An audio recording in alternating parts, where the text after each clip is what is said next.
नमस्कार, India voice पर स्वागत है आपका। मैं हूं आपके साथ प्रियंका मिश्रा। बुलेटिन की करेंगे शुरुआत। ताइवान की राजधानी ताइपे में आज सुबह भूकंप के जोरदार झटके महसूस किए गए। रिक्टर स्केल पर भूकंप की तीव्रता 7.5 मापी गई, जो कि खतरनाक कैटेगरी में आती है। ये 25 सालों में आए ताइवान में सबसे भीषण भूकंप है।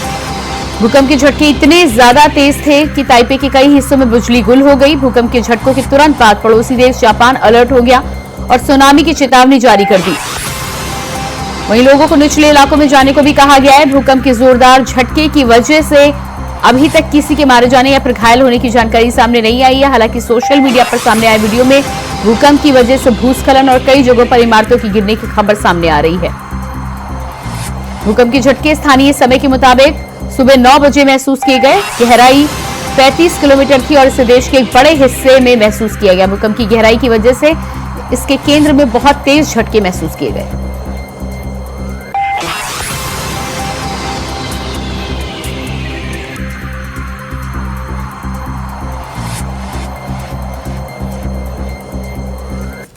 ताइवान में भूकंप के झटकों की 4 तस्वीरें आपको दिखा रहे हैं। किस तरह से सड़कों पर जबरदस्त तीव्रता की वजह से हिलती डुलती गाड़ियां नजर आ रही। दूसरी तरफ आप देख पा रहे हैं लोगों में अफरा तफरी का माहौल है। इमारतें हिलती हुई नजर आ रही हैं और पूरे क्षेत्र में जबरदस्त कंपन महसूस किया गया।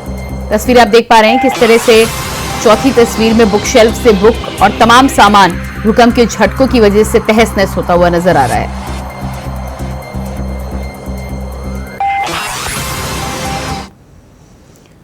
और इसके बाद बात करेंगे अगली खबर की। दिल्ली से बड़ी खबर सामने आ रही है। केजरीवाल की याचिका पर दिल्ली हाईकोर्ट में सुनवाई आज। गिरफ्तारी के खिलाफ दिल्ली हाईकोर्ट में सुनवाई। गिरफ्तारी के खिलाफ दिल्ली हाईकोर्ट में सुनवाई आज। ईडी ने दाखिल किया जवाब। ईडी का दावा, आपने दिल्ली के सीएम के जरिए मनी लॉन्ड्रिंग की। ईडी का दावा, आपने अरविंद केजरीवाल के जरिए मनी लॉन्ड्रिंग की। गोवा विधानसभा चुनाव में लगभग 45 करोड़ रुपए किए गए खर्च।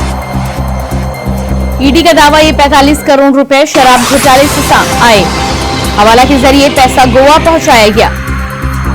ये अपराध पीएमएलए 2002 की धारा 70 के तहत आते हैं।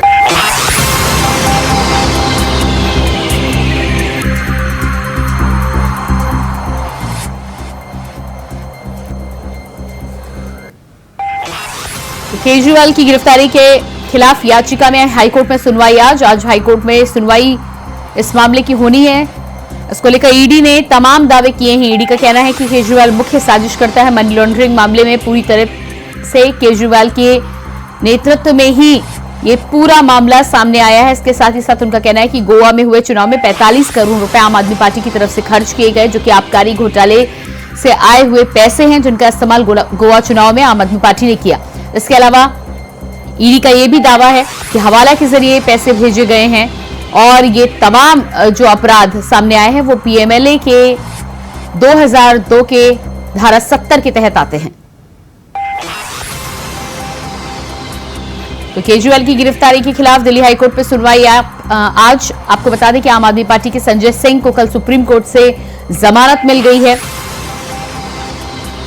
जिसके बाद आज हाईकोर्ट में देखना है कि अरविंद केजरीवाल की गिरफ्तारी के खिलाफ याचिका में क्या कुछ सुनवाई होती है। हालांकि ईडी बार बार इस बात को लेकर दावा कर रही है कि केजरीवाल जांच में पूरी तरह से सहयोग नहीं कर रहे हैं और उनके पास अब तक जिस हिसाब से सबूत सामने आए हैं, ऐसे में केजरीवाल मुख्य साजिश करता है। मनी लॉन्ड्रिंग मामले में पूरी भागीदारी है।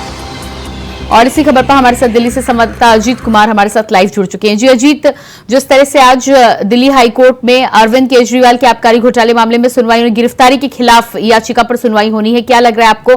कितने बजे से कार्रवाई शुरू होगी और क्या कुछ दलीलें अरविंद केजरीवाल के वकील दे सकते हैं? देखिए, बिल्कुल प्रियंका, बताना चाहूंगा आज दिल्ली हाईकोर्ट में मुख्यमंत्री अरविंद केजरीवाल की गिरफ्तारी की कहा जा सकता है। इस जमानत को लेकर के याचिका पर सुनवाई होगी। इससे पहले मंगलवार शाम को ईडी ने दिल्ली हाईकोर्ट में अपना जवाब दाखिल किया है और इस जवाब में जिस तरीके से ईडी ने दावा किया है, उन दावों में साफ तौर पर ईडी ने कहा है कि पूरे जो शराब घोटाले में वास्तविकता में अगर देखा जाए तो जो पीड़ित है वो मुख्यमंत्री अरविंद केजरीवाल है। यानी ईडी के दावे में ये कहा गया है कि मुख्यमंत्री अरविंद केजरीवाल शराब घोटाले के पीड़ित है। जो जवाब दाखिल किया गया ईडी की तरफ से कहा गया है कि जो पैसा आया है उसका सीधा फायदा जो है वो आम आदमी पार्टी को मिला है, क्योंकि ये पैसा हवाला के जरिए गोवा विधानसभा चुनाव में आम आदमी पार्टी को चुनाव प्रचार में लगाया गया।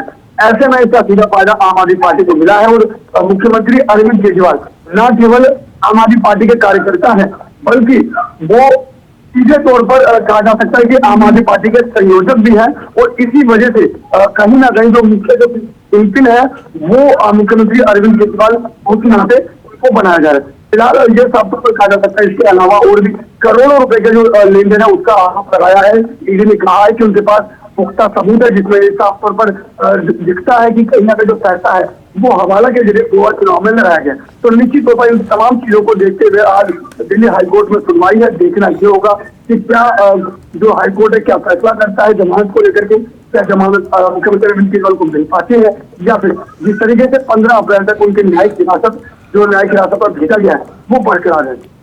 जी बिल्कुल अजीत, तो जिस तरह से अरविंद केजरीवाल की जमानत पर याचिका पर आज सुनवाई हो सकती है। संजय सिंह को कल जमानत मिली है सुप्रीम कोर्ट से और ईडी ने उस पर रोक नहीं लगाई थी। ईडी का साफ कहना था कि उन्हें कोई आपत्ति नहीं है, लेकिन अरविंद केजरीवाल के मामले की अगर बात की जाए तो ईडी जिस तरह से दावा करते हुए नजर आ रही है कि मुख्य साजिश करता है गोवा में, जिस तरह से आम आदमी पार्टी के द्वारा पैसा खर्च किया गया, हवाला के जरिए तमाम लेन देन किया गया है, ऐसे में क्या लग रहा है आपको कि आज हाईकोर्ट में जब जमानत याचिका पर सुनवाई होगी तो ईडी उस पर कड़ी आपत्ति दर्ज करा सकती है?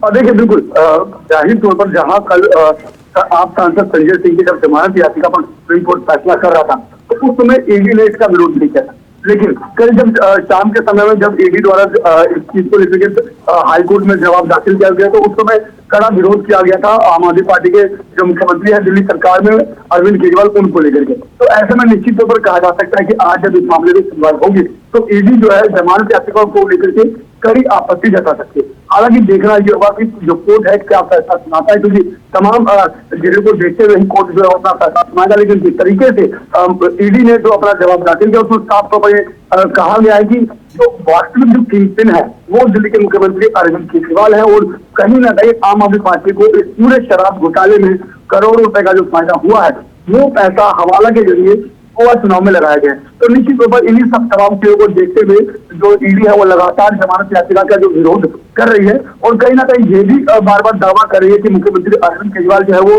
जांच में सहयोग नहीं कर रहे। और देखना ये होगा कि आज जब दिल्ली हाईकोर्ट में इसको लेकर के सुनवाई होती है तो कोर्ट क्या फैसला करता है। जी बिल्कुल, इस पूरे मामले में जिस तरह से अरविंद केजरीवाल की से पूछताछ के दौरान ईडी ने दावा किया है, विजय नायर अरविंद केजरीवाल के बयान के अनुसार आतिशी को रिपोर्ट करते थे, सौरभ भारद्वाज को रिपोर्ट करते थे। ऐसे में क्या लग रहा है, जिस तरह से आतिशी ने भी प्रेस कॉन्फ्रेंस की थी कि आम आदमी पार्टी के 4 और नेताओं को लगातार खतरा बना हुआ और अगले 1 महीने में ईडी उन पर कार्रवाई कर सकती है, इस बात में कितनी सच्चाई है और क्या लग रहा है आपको आगे किस तरह से आपके नेताओं पर अभी भी संकट मंडरा रहा है?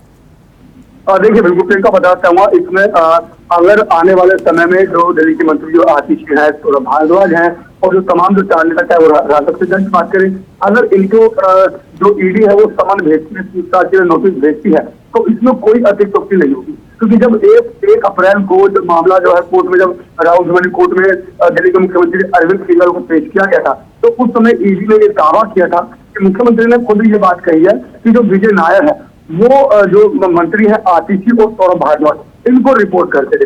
तो निश्चित तौर पर ये कहा जा सकता है कि आने वाले समय में पूछताछ के लिए चाहे मन आतिशी की बात करें या सौरभ भारद्वाज की बात करें या फिर राघव चड्ढा की बात करें या फिर पाठक की बात करें, इन तमाम लोगों को भी पूछताछ के लिए बुलाया जा सकता है। और आने वाले समय में अगर इनको नोटिस भेजा जाए तो इसमें कोई अतिशयोक्ति नहीं होगी। और कल कहीं ना कहीं जब मंत्री आतिशी ने इसको लेकर के प्रेस कॉन्फ्रेंस की तो ये साफ तौर पर उन्होंने आशंका जताई है कि अभी और 4 नेता रडार पर हैं। तो निश्चित तौर पर देखना होगा कि आने वाले समय में इस पूरे के पूरे जो कथित शराब घोटाला जो मामला चल रहा है इसकी जांच के आंकड़े और किस किस के नाम जो है वो सामने आते हैं। जी बिल्कुल अजीत, दिल्ली हाईकोर्ट की बात की जाए तो कितने बजे से आज सुनवाई शुरू होगी दिल्ली हाईकोर्ट में? अधिक तो बताता हूँ, अभी कोई ऐसा समझो वास्तविक समय वो कोई आधिकारिक ऐसा सामने नहीं आया, लेकिन संभावना ये जताई जा रही थी तकरीबन 12 से 1 बजे के आसपास इस मामले को लेकर के कोर्ट में सुनवाई होगी। और निश्चित तौर पर कहा जा सकता है कि 12 बजे के आसपास में जब अगर सुनवाई होगी तो उसके कुछ समय बाद ही इसको लेकर के फैसला आ जाए। तो यानी अब देखना ये होगा कि जब हाई कोर्ट में डिमांड याचिका को लेकर के मुख्यमंत्री अरविंद केजरीवाल को लेकर के जब सुनवाई होती है तो देखने वाली बातों में क्या मुख्यमंत्री अरविंद केजरीवाल को राहत मिलती है या फिर जिस तरीके से उनकी आमद जो 15 अप्रैल तक चल रही थी जो न्यायिक हिरासत है वो बढ़ गया। जी अजीत, इस तमाम जानकारी के लिए बहुत शुक्रिया आपका। और इसके बाद बात करेंगे अगली खबर की। लखनऊ से बड़ी खबर सामने आ रही है। सीएम योगी आदित्यनाथ का आज का कार्यक्रम। आज 2 जिलों के दौरे पर रहेंगे मुख्यमंत्री योगी आदित्यनाथ। आगरा और वाराणसी में प्रबुद्ध सम्मेलन को करेंगे संबोधित। सुबह 11:30 बजे आगरा के एपी कॉलेज में प्रबुद्ध सम्मेलन। दोपहर 1:05 पर आगरा के एमजी रोड पर सम्मेलन। वहीं 4 बजे वाराणसी लोकसभा बैठक में होंगे शामिल। 4 बजे वाराणसी बैठक में होंगे शामिल सीएम योगी आदित्यनाथ का आज का कार्यक्रम। 2 जिलों के दौरे पर आज मुख्यमंत्री योगी आदित्यनाथ आगरा और वाराणसी में करेंगे प्रबुद्ध सम्मेलन को संबोधित। सीएम योगी आदित्यनाथ का आज का कार्यक्रम। लगातार चुनाव को देखते हुए मुख्यमंत्री योगी आदित्यनाथ ताबड़तोड़ तूफानी दौरे कर रहे हैं। एक दिन में कई जिलों को कवर करते हुए मुख्यमंत्री अलग अलग जिलों में लोगों के बीच पहुंच रहे हैं। प्रबुद्ध सम्मेलन को संबोधित करने के साथ ही साथ आम जनमानस से भी समय समय पर मुलाकात हो रही है। और ऐसे में दोपहर 1 बजे आज आगरा और शाम 4 बजे वाराणसी में प्रबुद्ध सम्मेलन को संबोधित करेंगे मुख्यमंत्री योगी आदित्यनाथ। इसके अलावा लोगों से मुलाकात भी करेंगे। लोकसभा चुनावों को देखते हुए उत्तर प्रदेश में मुख्यमंत्री योगी आदित्यनाथ लगातार अलग अलग जिले में पहुंचकर लोगों से मुलाकात कर रहे हैं। भारतीय जनता पार्टी के प्रत्याशियों को जिताने की अपील करते हुए नजर आ रहे हैं। आपको बता दें कि भारतीय जनता पार्टी के स्टार प्रचारकों की लिस्ट में उत्तर प्रदेश में मुख्यमंत्री योगी आदित्यनाथ का नाम सबसे ऊपर है। ऐसे में मुख्यमंत्री योगी आदित्यनाथ लोकसभा चुनाव से पहले भारतीय जनता पार्टी के खाते में 80 की 80 सीटें दिलाने के लिए कोई कोर कसर छोड़ना नहीं चाहते हैं। एक दिन में 2 से 3 जिलों का दौरा कर मुख्यमंत्री लगातार बीजेपी के पक्ष में माहौल तैयार करने में लुटे। और इसी खबर पर हमारे साथ लखनऊ से संवाददाता रमन मिश्रा लाइव जुड़ चुके हैं। जो रमन, जिस तरह से मुख्यमंत्री योगी आदित्यनाथ लगातार तूफानी दौरे करते हुए नजर आ रहे हैं, आज आगरा और वाराणसी पहुंचेंगे, क्या कुछ पूरा अपडेट है? यूपी की 80 सीटों को जीताने के लिए एकदम तूफानी दौरे कर रहे हैं। प्रतिदिन वो 2 से 3 जनपदों का दौरा कर रहे हैं। हालांकि अभी वह चुनावी जनसभा बहुत बड़ी रैली नहीं कर रहे हैं, बल्कि प्रबुद्ध समाज की जो रैली है जिसमें प्रबुद्ध लोग आते हैं, अधिवक्ता, डॉक्टर, पत्रकार, लेखक, साहित्यकार, चिंतक, उन लोगों के कार्यक्रम में जा रहे हैं और वहां पर अपनी बातें रख रहे हैं, पार्टी का पक्ष रख रहे हैं। आज इसी तर्ज पर इसी कड़ी में वह आगरा जनपद में उनका जो कार्यक्रम लगा हुआ है प्रबुद्ध सभा का, वह लगभग 11:30 बजे आगरा पहुंचेंगे। वहां पर प्रबुद्ध सभा के कार्यक्रम में शामिल होंगे और सरकार की नीतियों को वहां के जो प्रबुद्ध लोग हैं उनको बताएंगे और 2024 में जो मिशन है भाजपा का 80 सीट उसके जिताने का आह्वान करेंगे। और उसके बाद में वह बनारस जाएंगे। बनारस जो कि प्रधानमंत्री नरेंद्र मोदी की कॉन्स्टिट्यूएंसी है, इसलिए वो और खास है। मुख्यमंत्री योगी आदित्यनाथ लगभग 4 बजे बनारस पहुंचेंगे और वहां भी प्रबुद्ध सभा में शिरकत करेंगे और प्रबुद्ध समाज के लोगों को पार्टी की जो नीतियां है उसके बारे में अवगत कराएंगे और साथ में जो अपना उनका विजन है इस बार चुनाव का उसको लेकर भी अवगत कराएंगे। बनारस में जो सीएम योगी की का ये कार्यक्रम है वो ज्यादा खास है क्योंकि नरेंद्र मोदी इस सीट पर तीसरी बार चुनाव लड़ रहे हैं और इस बार जो प्रधानमंत्री मोदी के सामने जो गठबंधन की तरफ से प्रत्याशी प्रदेश अध्यक्ष अजय राय को बनाया गया है। ऐसे में जो प्रधानमंत्री मोदी के चुनाव की जो रणनीति है वो भी मुख्यमंत्री योगी आदित्यनाथ ही उसकी समीक्षा कर रहे हैं कि कैसे इस बार फिर एक जीत का बड़ा रिकॉर्ड बनाया जाए।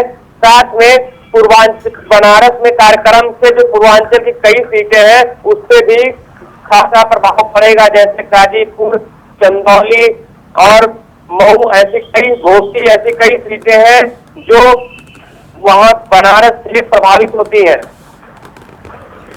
जी बिल्कुल रमन, तो जिस तरह से लगातार मुख्यमंत्री अलग अलग जिलों का दौरा कर रहे हैं, आज वाराणसी और आगरा पहुंचेंगे, आगे इस तरह के कार्यक्रम कब तक जारी रहेंगे और इसके अलावा क्या लोगों से मुलाकात भी करेंगे प्रबुद्ध सम्मेलन के अलावा? अभी तो ये कार्यक्रम लगभग जारी रहेंगे, लेकिन अब ये प्रबुद्ध समाज से कार्यक्रम से सीधा अब ये रैलियों में कार्यक्रम जल्द ही तब्दील होने वाला है, क्योंकि जैसे ही पहला चरण का चुनाव नजदीक, लगभग 17 दिन बचे हैं और लगभग मान के चलिए कि एक हफ्ते के बाद में ये जो प्रबुद्ध समाज का कार्यक्रम चल रहा है, ये विशाल जनसभा और विशाल रैलियों में बदल जाएगा, जिसके बाद योगी आदित्यनाथ लाखों की भीड़ को संबोधित करेंगे। जी बिल्कुल, तो जिस तरह से मुख्यमंत्री योगी आदित्यनाथ लगातार लोकसभा चुनाव से पहले अलग अलग जिलों में जाकर प्रबुद्ध सम्मेलन के साथ ही साथ लोगों से बातचीत भी कर रहे हैं, जीत का मंत्र भी दिया जा रहा है। अगर भारतीय जनता पार्टी के बाकी नेताओं की बात करें तो उत्तर प्रदेश में फिलहाल अभी आगमन की शुरुआत नहीं, हालांकि प्रधानमंत्री मेरठ में रैली की शुरुआत कर चुके हैं। बड़े नेताओं की बात करें भारतीय जनता पार्टी की, तो कार्यक्रम की शुरुआत कब से हो सकती है?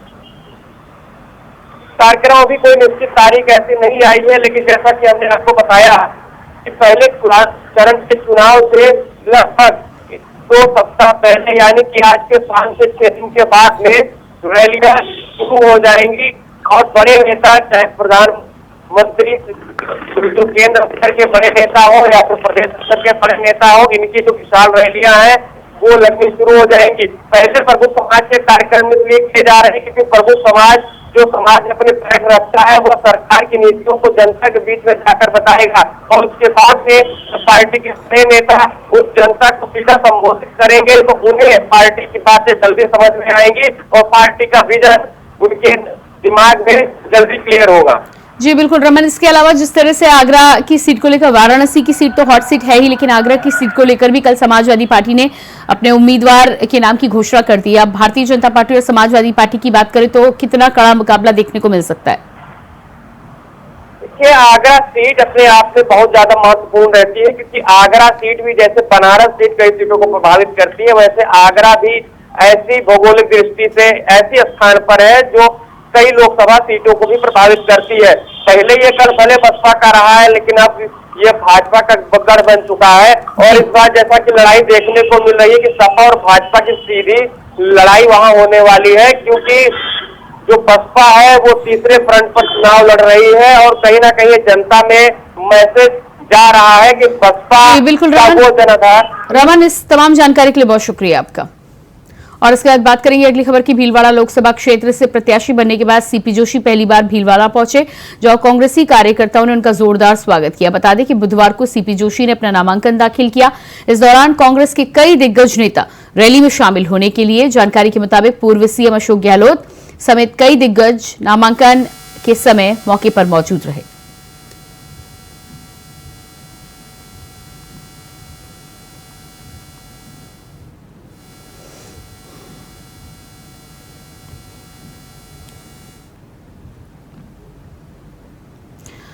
लोकदल ने यूपी में लोकसभा चुनाव के सभी चरणों के चुनाव में पार्टी का प्रचार करने के लिए 12 स्टार प्रचारकों की सूची जारी की है। पार्टी के राष्ट्रीय अध्यक्ष सुनील सिंह, प्रदेश के मुख्य निर्वाचन अधिकारी को ये लिस्ट भेज दी गई है। लिस्ट में सुनील सिंह के अलावा पार्टी के उपाध्यक्ष रचना सिंह, सचिव रामशरण उपाध्याय, हरीश हूण, जयराम पांडे, प्रदेश अध्यक्ष अखिलेश कुमार सिंह, मुन्ना समेत कई नेताओं के नाम शामिल हैं।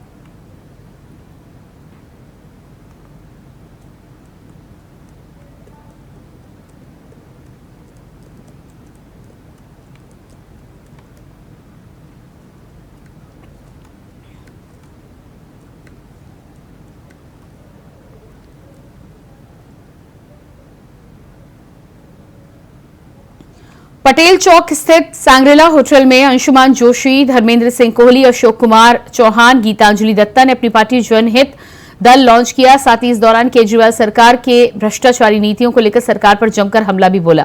साथ ही इस दौरान जनहित दल ने ऐलान किया कि वो लोकसभा चुनाव में एनडीए गठबंधन के साथ चुनाव लड़ेगी। देखिए, 1200 करोड़ रुपए की संपत्ति उनकी हमने आप सभी भाइयों के साथ में शेयर करी है, उनकी प्रॉपर्टीज और उनकी कंपनियां और सारे पेपर्स। हम अभी माननीय सर्वोच्च न्यायालय के चीफ जस्टिस, उनसे ये मांग करते हैं इसके अंदर जांच करवाएं। एंड ऑलरेडी जांच चल रही है, उसके साथ में फर्दर भी जांच हो, और उनके साथ में गृह मंत्री जी से भी निवेदन करते हैं कि इसके अंदर सख्त से सख्त एक्शन लिया जाए कैलाश गहलोत जी के अगेंस्ट में, क्योंकि दिल्ली के भ्रष्टाचार जितना आम आदमी पार्टी लिप्त है वो बहुत ज्यादा हो चुका है, और ये कहते हैं कि इनके पास सबूत नहीं है। तो देखिए, अभी तो मैंने आपको एक का सबूत दिया है, अभी 18 बाकी हैं। हर 15 दिन 10 दिन 15 दिन में हम आपको एक एक विधायक, एक एक मिनिस्टर के पेपर्स देंगे।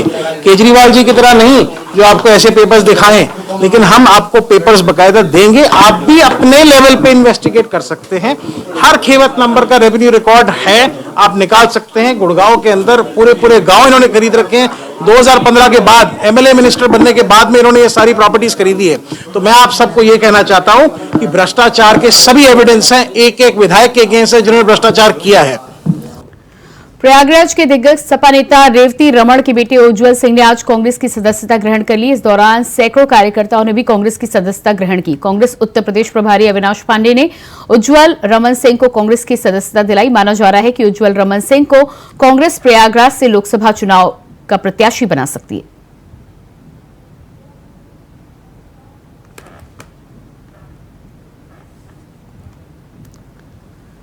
सुल्तानपुर की एमपी एमएलए कोर्ट में कांग्रेस नेता और वायनाड सांसद राहुल गांधी की मंगलवार को पेशी थी। अमित शाह के विरुद्ध अभद्र टिप्पणी मामले में कोर्ट ने उन्हें आरोपियों के बयान के लिए तलब किया था। मुकदमे में मंगलवार को सुनवाई नहीं हो सकी क्योंकि विशेष मजिस्ट्रेट योगेश यादव छुट्टी पर रहे। अब इस मामले की सुनवाई 12 अप्रैल को नियत की गई है।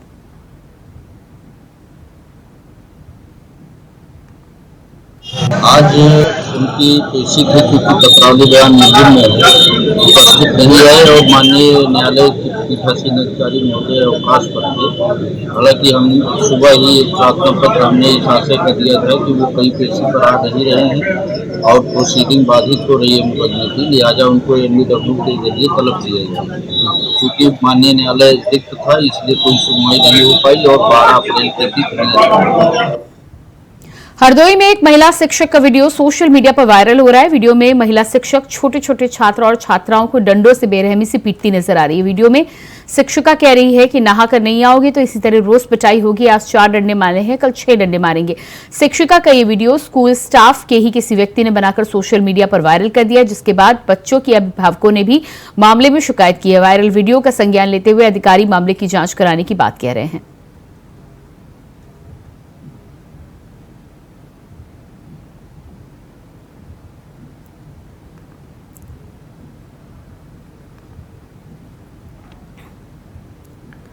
और इसी के साथ फिलहाल इस बुलेटिन में इतना ही। खबरों का सिलसिला जारी रहेगा। नमस्कार।